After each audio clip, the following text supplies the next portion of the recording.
Hi everyone, and welcome to Weeding Your Microservice Landscape. My name is Beek, and I'm a staff software engineer at Moderne, where I work as head of community for OpenRewrite, and I also work on the Moderne CLI. The two things that you're going to see in this presentation today. Now, whenever I introduce myself, I like to show my GitHub profile, as it shows that I like to dabble in open source once in a while. And it also shows that I like to present at conferences and online to recommend that folks do the same. Because I find it's a lot of fun to contribute to open source projects, and it has gotten me to where I am now. Today, we're going to look at how you can solve problems when you look across different projects. And for that, I first want to take you back in time a bit. Because I didn't always used to work in software engineering or even open source software. When I started my career, I worked in bioinformatics, which is a field at the intersection between biology and computer science. And I want to take you through some of the patterns that I picked up working in that field and how they apply to how I now view working in software engineering. What you're looking at here is a multiple sequence alignment, which is something that we often create in bioinformatics, where we take sequences from various sources. They can be mouse genomes, rat genomes, human genomes, chimps, whatever you want. And then you align them based on their 3D structure. Typically, you see this applied to protein or DNA sequences, where we first find out what makes up those sequences, and then we find the overlap between those sequences. And then we try to match them as closely as we can. That way we're able to see any similarities and differences between those sequences, and then hypothesize what that means for ancestry and function, as the 3D structure plays a large role in the function and evolutionary fitness. From this brief example, you can already see three patterns pointed out. On the left, we see conserved positions, which are exactly the same across different sequences. This does not mean that there's never been a mutation at that position. It just means that none of those mutations survived. So it's probably important. In the middle, you can see positions that always change at the same time. So you see an R and an D in the top sequences, and then it switches to a K and an E. From that, we can typically deduce that there is some connection between those positions at the molecular level, either a direct connection or they share a ligand binding site.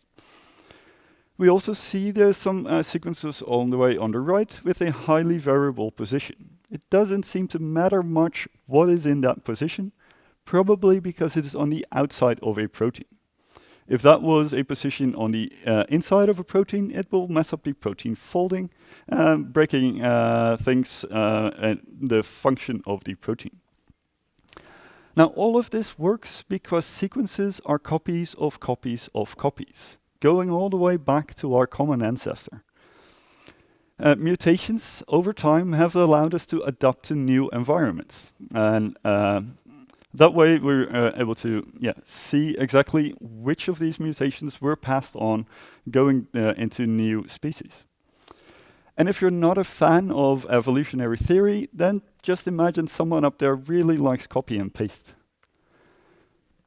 Working in this field for 10 years has taught me to look out for these patterns. But there is a limitation.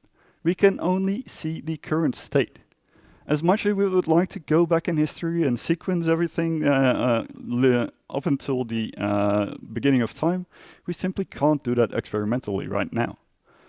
But we can see the effects of these copies of copies of copies. We can see from the similarities how we're all related to each other. And from the differences that have been picked up and passed along, we can see how unique mutations made it into offspring when species diverge. So then when it came time for me to leave academia behind, I chose a field with nearly as much copies of copies of copies. And I still saw these familiar patterns. I'd often join a project late and was only able to observe the current state. Yet, much like before, the patterns of copies of copies of copies are clear. Based on overlap and structure, we can hypothesize when those copy events took place. And this is especially true with microservices, where boilerplate is rampant. And we've all done the same. As programmers, we are the masters of our own domain. We are potentially able to create something out of nothing. But at the end of a long week or the end of a sprint, you've already done all the hard work. You've separated light from darkness. You're then tasked with creating yet another service. Realistically, I'm not going to make something new. I'm just going to copy and paste the last thing I worked on. And that then leads to those same patterns that we've seen in biology, where you see copies of copies of copies, and the mutations they pick up along the way.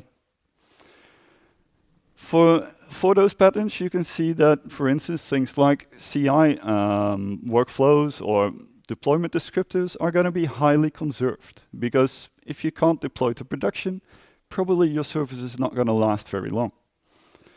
We also see things that change at the same time. So whenever your service uses a different persistence layer, you're probably gonna, in tandem, have to change your database driver, your connection properties, and your access patterns.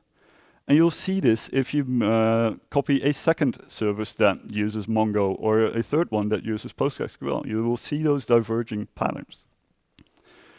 You can also see the drift from these copy events, where we see changes that carry over downstream to all the copies made of those copies since, but maybe don't make it all the way out back upstream to the project that they originated from.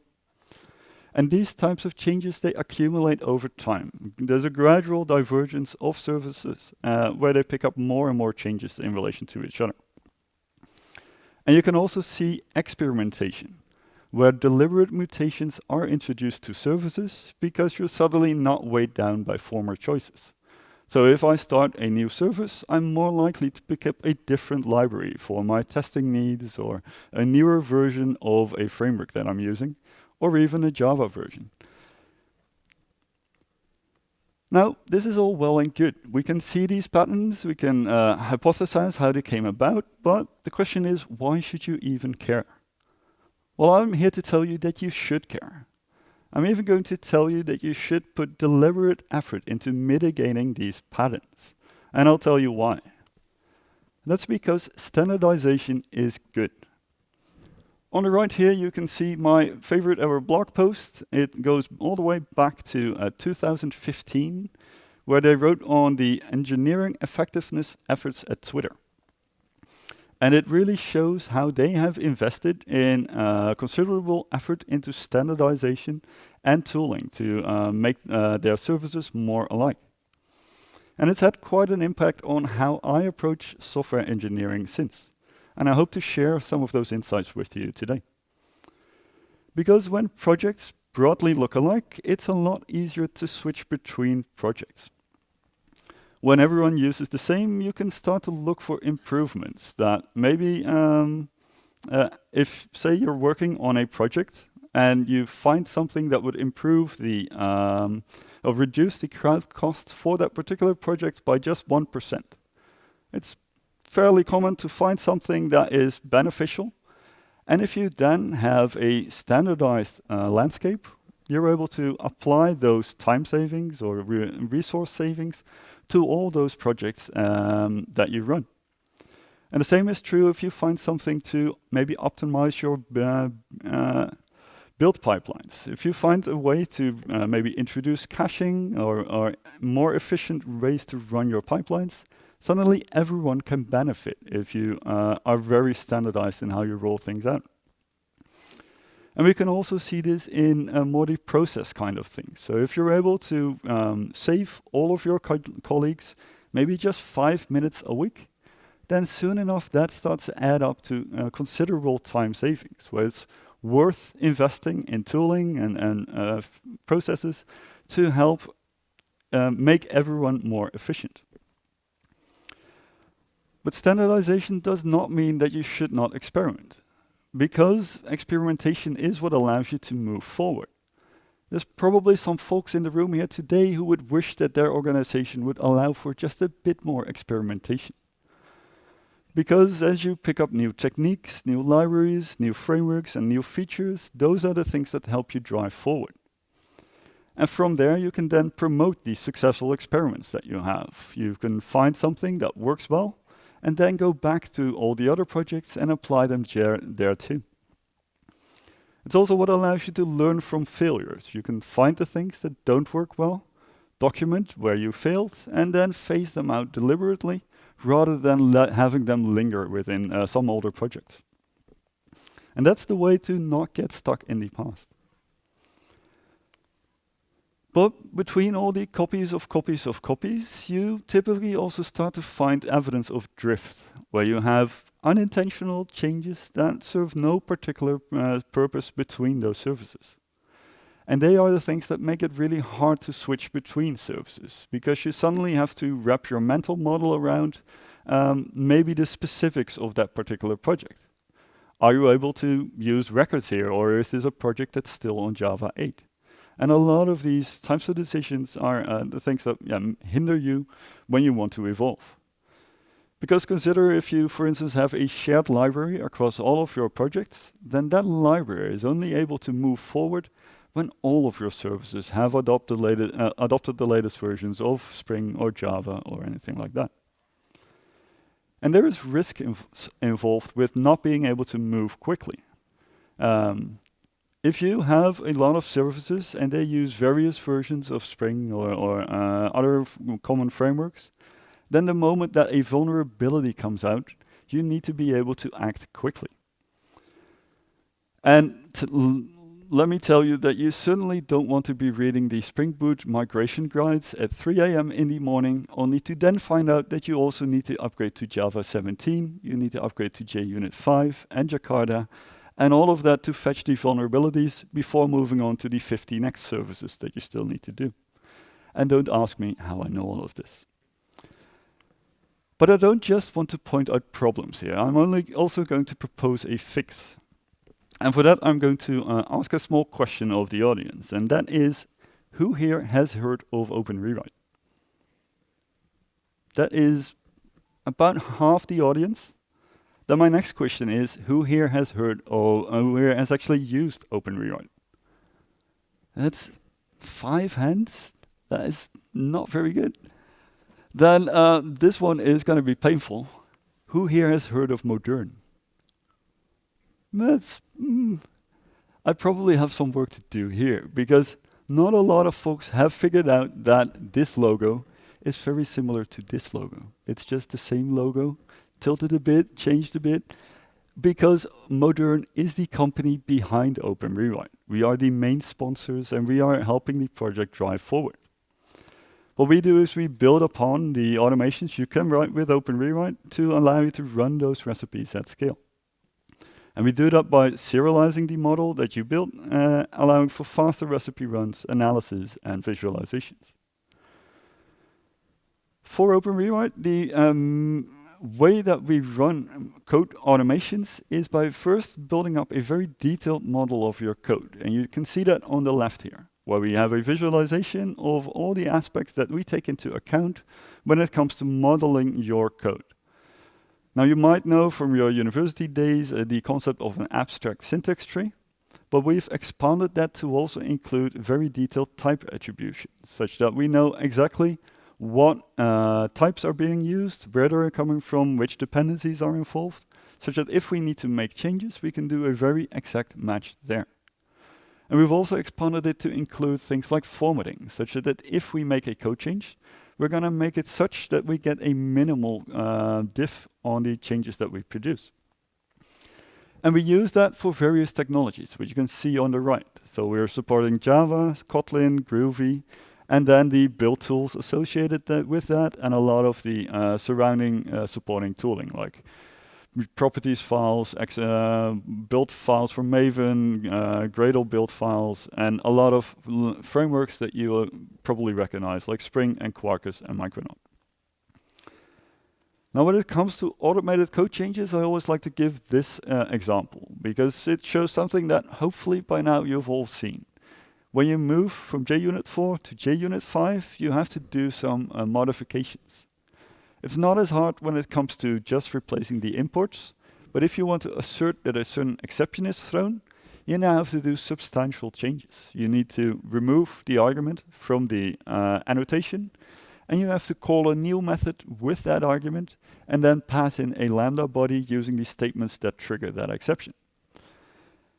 Now, once in a while, someone will say, yeah, I did that migration mostly with regular expressions.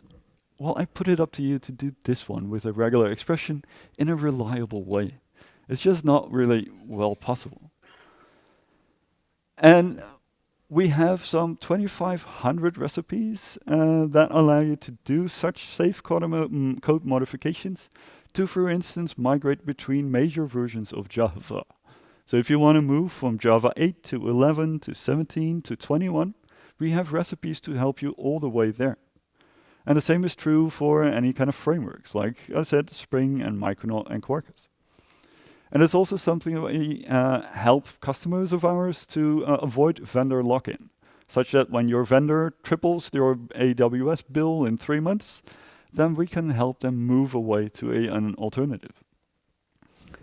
Now, the second part shows that we have a lot of recipes related to security, where you don't have to tell us where you might be using something that's vulnerable. We will figure it out and move you to more safer code patterns. So we can do actual code changes to, for instance, be safe in the way you use temporary files. And then, of course, we're also able to do that for moving you away from vulnerable dependencies by taking all the dependencies and transitive dependencies that you have and cross-referencing them against the NIST database and a couple other sources and give you the exact patch you need to be on a safer version. And then finally, we have a lot of recipes for things like static code analysis issues. Things that other tools might flag you for and maybe fail your build and give you feedback that you should go back to your editor and fix things. We can fix for you with these recipes. So with that, let's have a quick look back at our landscape. With the knowledge that we now have in mind, we can go look for the patterns that we identified from biology and how they apply to our services. We will look for the experiments that were maybe run across time, drift that has accumulated, and we will see what of that has made it into downstream copies. Anything that failed as an experiment, we're going to root out by running recipes to get you away from those outdated dependencies. And through that, we're going to standardize on the patterns that you actually want to be using. And I've grouped these thematically, and we can see exactly the code changes that we will see for a couple of small examples. Now, one of the first things that we're going to look at is a dependency drift. Now, because this is a very common source of issues within projects. You're maybe using outdated versions of frameworks or Java versions that you just haven't upgraded yet. But it can also be because of issues beyond your control, where you're maybe using the very latest version of a particular library or framework, but it just hasn't been maintained for whatever reason. That is where you now want to take an active stance to move away from such libraries to adopt the more recent and better maintained alternatives. And one example here is, for instance, the Hamcrest assertion library, which is just as old as the AssertJ assertion library. It's just not had a release since 2019. So it's something to actively move away from. And that is something we're going to explore with a quick demo in IntelliJ, for which I have to switch the screens on my Ubuntu laptop. Has a 50-50 failure rate. We'll see. Ooh, wow. So I can probably zoom out a bit. What you're looking at here is, I'll enter presentation mode. What you're looking at here is what is now my favorite editor. From the color scheme, you can probably tell that it used to be a different editor, but this is the one I really like now, because as of the latest 2024.1 ultimate release of IntelliJ, they have added support for OpenRewrite as a bundled plugin. And you can see that by this small file that I've added to the root of this project, where you just see a rewrite YAML file And from there, it is able to give you a play icon to actually run recipes. Now, this is a small sample application that I created a while ago, and it shows some of the outdated patterns that we're going to migrate away from with ease with running these recipes. So what I'm going to do is I'm going to press play, and you can see already that we are going to move you to Assert J. We're going to apply some JUnit 5 best practices. We're going to migrate you to Java 21. And then also we're going to upgrade your Spring Boot. Now all of that we're running in the background as I'm talking on a fairly small project. And you can see that it took us some 20 seconds to run all of these recipes, which I know in total is over 2,000 different automated code changes that we evaluated, applied when they made sense, and then are going to give you the actual output here. And when we do such changes, we actually are going to log all the changes that we made. So you can see that in this case, the pom.xml file has been changed by this succession of recipes together. So let's explore all the changes that have been made. And at the very end, you can see that our estimate for the time savings in running this in 20 seconds is some 46 minutes of things that you don't have to do by hand anymore. So let's have a quick look. First up, you can see that we are changing your application properties. So if you use Spring Boot and you've been using Spring Boot for a while, you have maybe changed this particular property 3 times by now, because they keep moving things around. And it's a fun game of catch-up, because your compiler is not going to help you at all. This is in properties files, in YAML files, it's maybe even in your Kubernetes deployment descriptors, and you have to constantly keep up. And this is something that we automate for you. So this alone is going to save you a lot of frustration. Then next up, we're going to look at a what used to be a Hemcrest test, but that we have changed to using Assert J. So you can see on the left that we are using that library that has not been maintained since 2019. And on the right, we can see that we've perfectly adopted the alternatives in Assert J. It reads much the same, but you're actually on something that is maintained. So that's quite valuable there. For the next one, we're going to look at a JUnit 4 to 5 migration, where we see the typical patterns, phasing out the outdated naming schemes and modifiers, which are no longer necessary with JUnit 5. And indeed, updating the way that we assert exceptions are thrown, or in this case, how timeouts are asserted. And sometimes, as you can see here, at the very bottom, you have to flip the order of the arguments. Now, if you migrate it by hand from JUnit 4 to 5, your compiler won't tell you to flip those arguments, but you're suddenly going to assert that the message that you had is not null. Let me tell you, that message is never going to be null. You want to be running the recipe to find any cases where you maybe missed swapping those arguments around, and we can do that with this recipe. And as you saw, you just click play in your editor and you get those fixes. If you've been using Java for a while, you probably have come across this extend JUnit framework test case. That pattern is been outdated for 12 years already. That's from all the way back in JUnit 3. Back then, you didn't used to need to use annotations, but you did have to start your methods with the prefix test. So now that we are quite some time beyond that, we can actually phase that pattern out, and we do that automatically as well. So then next up, let's move to the maybe more interesting cases, which is upgrading your Spring Boot things. And you can see here that we are phasing out some Lombok usage, where you, on older versions of Java, we're able to use val and var from Lombok. But now that you're on newer Java versions, you can actually use their internals, the JDK internals. We also figured out that this auto-write annotation is no longer necessary as of Spring Boot 2. So that's already been 6 years ago. And things like improvements like the request mapping annotation can just be get mapping, and you don't need to be explicit about your path variable arguments anymore. All small improvements that will help your application feel like something that's actually been maintained. And that's going to be really helpful when you switch between projects, that everything looks the same. Here at the bottom, you can see my current favorite recipe, going to Java 21. Where for 25 years we've been getting the first element of a list by calling get with the index of 0. And now finally we have a method called getFirst. And not only that, we're also able to do that with the last element, where we check that the collection that you're operating on and the collection whose size you're getting and -1 is the same one, and then replace it with getLast. These are things that not everyone knows you can do. Even my boss didn't know you could do this until he saw it pop up on a pull request because I had automated this code change. And that's the way our users and customers are now discovering new patterns. You don't have to do this by hand, but after reading a blog and then applying it over the next 5 years, you run a recipe and you get your code changed. And then finally, if we go to the service here, you can see that we are also introducing text blocks where they make sense and introducing instance of pattern matching instead of the explicit cast that we had before. All nice improvements, things that are maybe not worthwhile spending weeks on introducing, but when you can spend 20 seconds running a recipe, that is really valuable.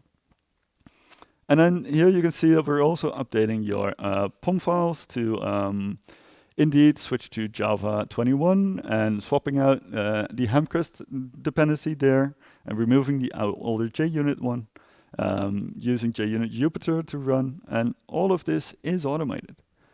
If you've been doing these types of changes by hand for the past couple years, I feel a bit sorry for you because this has been possible for 4 years now. So just so you know, the neat thing is, if you still run these recipes now, you can still get automated improvements just by running a quick recipe.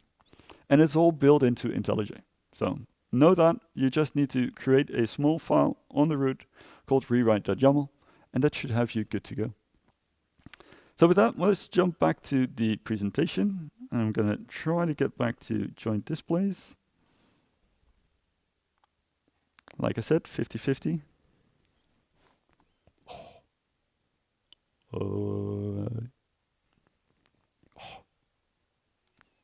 Yes. And now it's still horrible over here. Keep changes. Perfect. Onto a different topic that causes a lot of drift, and that is your build tools. Typically, when you copy a project, you're going to copy whatever Gradle wrapper or Maven wrapper they were using at the time, and you're unlikely to change it much since. And there's a lot of different sources that I've put on here that are maybe the same across these different build tools. And there's also some things that are unique to each individual build tool. Now, one in particular that I want to call out here is that Gradle has some 14 different ways of defining your version properties, or the version of a dependency. And that is, if you're in a sufficiently large organization, enough to have everyone use something unique. And that is certainly not going to be fun when you then have to change things in a hurry, and you're going to have to find all the different ways that they have hidden the version numbers for your dependencies. I wouldn't enjoy that. If you enjoy that, we are very different. But we're going to look at a way to actually run, again, some recipes to fix some of the issues that you see here. And for that, I'm going to use the Moderne Platform, which regrettably requires another mirror change. Let's see how this goes. Are we going to do better? Keep changes. Perfect. No. Oh, no. Come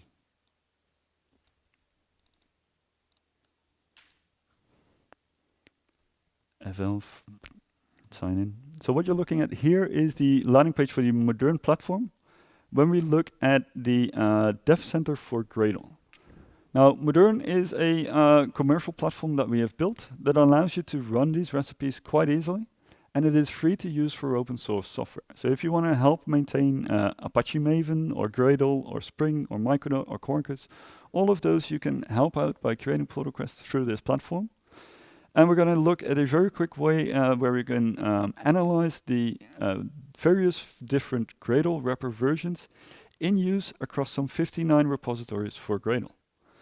And you saw me click a button and it's already there, where you can see that Gradle themselves, across their 59 different repositories, are using a large collection of pretty much unique Gradle wrapper versions.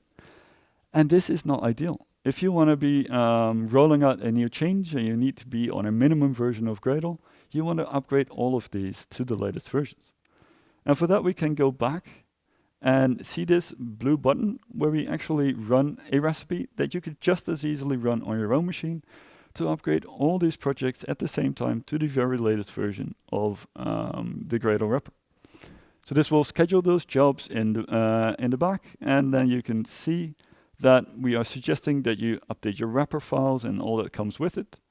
And from here, you can choose to do a commit to this individual project, or you can go back and select all these projects and do commits across all of these projects at the same time.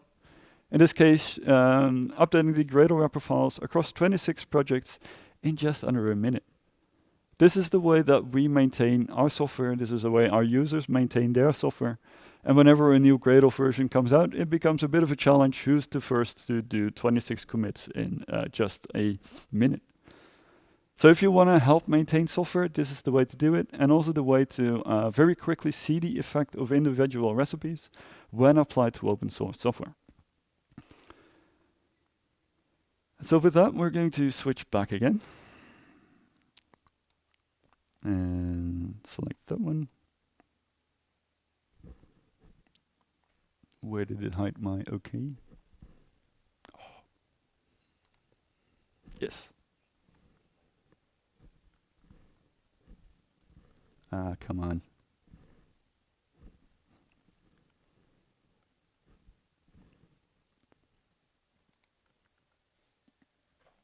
Yes. Oh, come on. Oh, this is horrible. Come on. Sorry for this. It's just very hard to see exactly. Come on. Ah. Yes. Okay. Presenter view.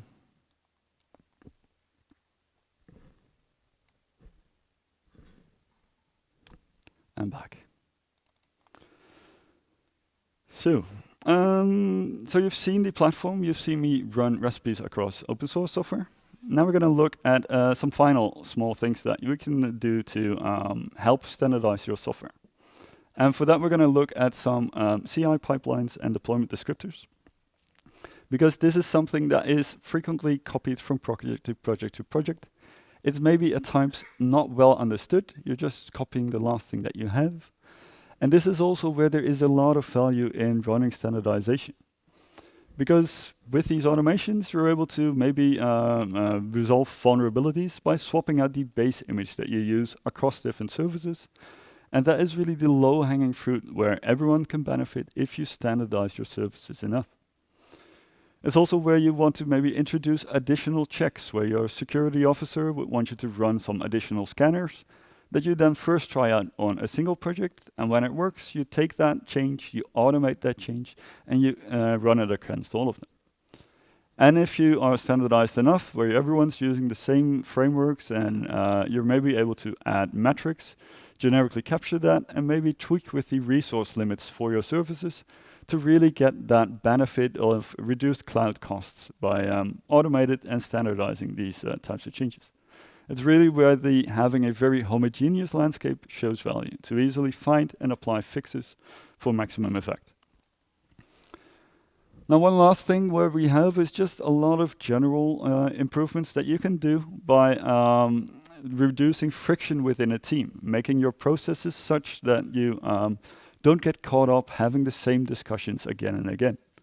And one really quick way there is to just apply a formatter and maybe clean out some silly files that you don't have to point out on your pull requests again, or automating away some of these static analysis issues that other tools would only point out, but you can actually help fix. And one that I recently added and I really enjoy is phasing out old feature flags. If your company is using feature flags and you're stumbling across one that's been enabled for 3 years, we have recipes to actually remove the conditional, keep only the left hand or the right hand side of that conditional, and actually phase out those old patterns. And to show you how we can do that with some tooling that is freely available, I'm going to use the Moderne CLI. And for that, I regrettably again have to change my screen. And we're going to switch to the CLI that we have. Keep changes. Yes. Oh, this is... I'm going to change this ever so slightly. I would have thought the beamer at a cinema would be slightly different. Where did they even put this? Themes, profiles. No. I can't even see the option here. Font size. Let's go for 10. Is that readable? Yeah, pretty good. So what we have here is the Moderne CLI. The Moderne CLI is something that I've been working on for the past year. And you can download this through Homebrew. You can download this through Chocolati. Whatever platform you're on, we have a way to get this on your system. And it is a tool that allows you to run automations like the theme you've been seeing across repositories. So it's a tool to really run something. You point it at not a single Git repository, but maybe your entire workspace. And you're then able to affect changes in that way. And from there, you're able to run commands, you're able to make commits, you can push those up and create PRs. All of it through a single small executable that is very easy to use. And what I'm going to show you here is how I can use this to help the Apache Maven team upgrade to newer versions of their own parent POM. Where in this case, you can see that I have a lot of the Apache Maven projects check out locally.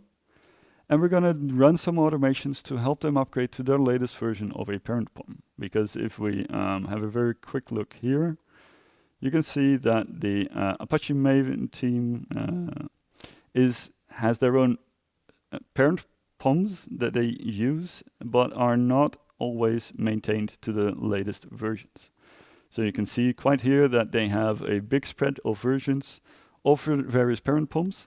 And that's because there's a bit of a hurdle when you adopt a new version in that you now have to apply a formatter. But we have a perfect tool to do exactly that. So what I'm going to do here is I'm going to upgrade the parent with a small command, which is a mod run of a recipe with an argument to only match this group ID and this artifact ID and upgrade it to the latest version.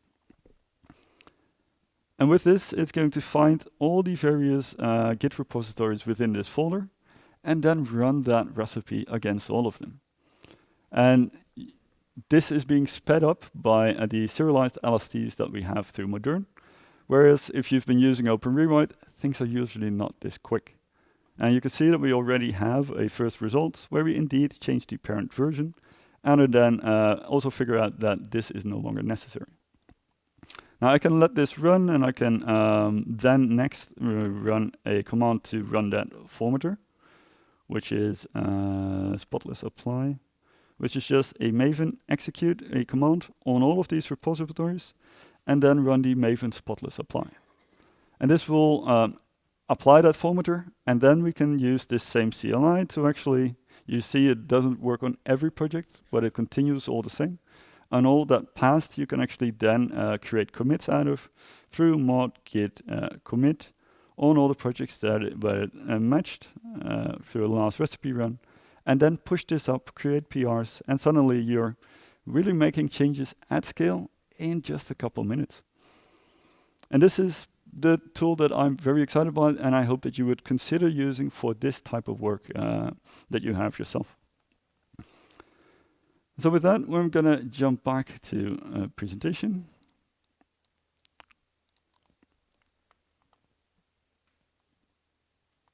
Come on. There's an interesting delay with the mouse as well. It's, yeah. Come on.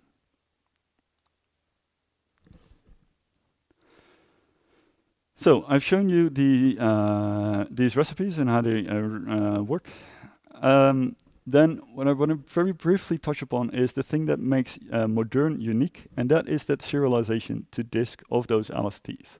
Now there's other tools that have started to use the OpenRewrite recipes to do their own migrations. You've seen the integration into JetBrains. There's a similar one for Visual Studio Code. Amazon Q came out with running recipes for their migrations internally. Spring Boot has been doing something to that effect.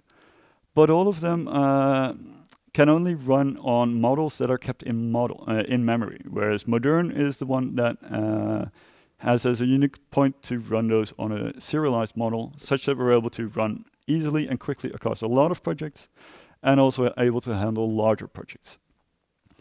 And we use this then for some features that you can only do if you're able to run very quickly, such as giving you those dashboards and giving you analysis in just a couple seconds from your IDE to really speed up your work. So what I then hope that you take from this presentation is that standardization is the way that allows you to move fast and improve things for everyone with very little effort. Experiments are very necessary to help your projects evolve as you move across time and to make sure that things stay healthy. At the same time, you should continuously evaluate where you are and where you actually want to be. And if someone is deviating from the things that you recommend they use it as a learning experience to see why you're not meeting their needs, and then help them promote and nurture any new efforts. But at the same time, call any failed experiments. Remove those from your project such that you're not being weighed down when you actually need to move fast. And lastly, automate what you can. Everything that you've seen me point out on slides, all those different things on the different build tools, can be automated with recipes. Things that are already readily available. So if you need the help to find them, come join our Slack and I will guide you through them to be able to run those again for your own organization. And if you want to start rolling these out on a regular basis, I recommend that you look at our recipe starter GitHub repository, where you're able to develop new recipes, compose existing recipes, and really make it easy to standardize in a enforced manner. I also did a workshop this Monday together with Rick, who was in the last slot, on writing these recipes in this way. And that's the way that you can automate things that we don't yet cover. If you want to learn more, then have a look at any of these links. And like I said, we have a Slack where I can help you get started with recipes, with the CLI, and any of this.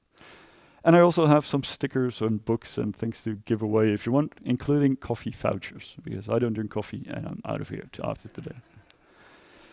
So with that, I'd like to thank you all very much for your attention.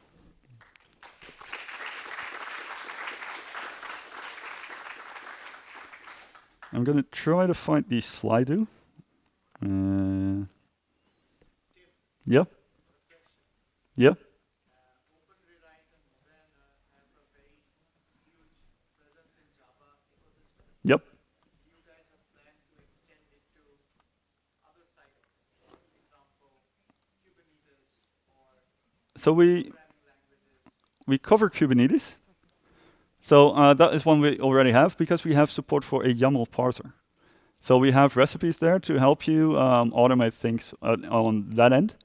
And right now I have a colleague who's working on a C# parser and being able to natively write recipes in C# such that you're able to do the things you need to do to move there. So there's a lot of efforts going on there. But we already support a ton. So Java, Groovy, Kotlin, those are all supported.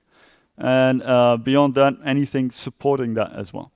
And we have recipes for TypeScript and Node, leveraging the tools like ESLint and CodeMods to run these same automations across the repositories in a very easy manner. So yes, we very much have plans there. We also have a lack of time to do all the plans we have, but these are the things we're working on. Thank you. So I see some questions. I'm going to go through them top to bottom. If you want to vote something up, then that's the way to get to the bottom, top. One is it possible to apply recipes only to a particular Java package or modules within one repository? Absolutely, yes. So we have a concept called preconditions. Preconditions allow you to define a matcher that limits the recipe execution. It won't limit the model we build up, but it will limit the changes to that particular thing that you match with a precondition. And that can be anything. You can limit it to only the tests, and none of the tests, or any particular package that you want. Preconditions are the way to go there. Next question, are recipes publicly available, or do you have to write them yourself? All recipes are available under our Apache open source license. So you can use all of them for free on your own machine if you want to. And we cover a broad spectrum of the ecosystem already. If there's things we do not cover, we encourage you to reach out, and I will help you cover those things and make them part of the recipes that we can distribute. Next question, is the CLI available for free, or is it part of the Moderne SaaS? It's an interesting one. So the CLI, it is available for free to use, but there is limitations when you want to use it on private projects. If you want to use it on private projects, you can't run recipes with it. You can do everything else with it, including the mod exec and all the git commands that you saw, to do any kind of automations that you want. But the recipe running uses the LSTs unique to Moderne. For that part, you need a license. Now, luckily, I have licenses to give away. Just come find me, you'll get a license, and go have fun with that for 2 months. And from there, see if that works for you. And if not, and if that's true, then we can explore further options beyond that. Top questions right now. Can you record your own upgrade steps for an internal library, like from a git commit kind of thing? So you want to do the changes, have the diffs, and from that define the migrations, is what I'm taking from this. So that would be, I think, most similar to the way that we have refaster style recipes, where you annotate 2 methods, one with the before template, one with an after template annotation. And we will work out the changes between each of those. And that is the way that's enough to define a recipe for a code change. So if you have a lot of such types of changes that you want to do, that is an option. We can't work back from a large diff to what the automated change would be. Next question, do I plan to share the slides? Yep. Last question. Sure, I'll throw them out on Twitter and you can get the slides. And with that, thanks a lot. Cheers.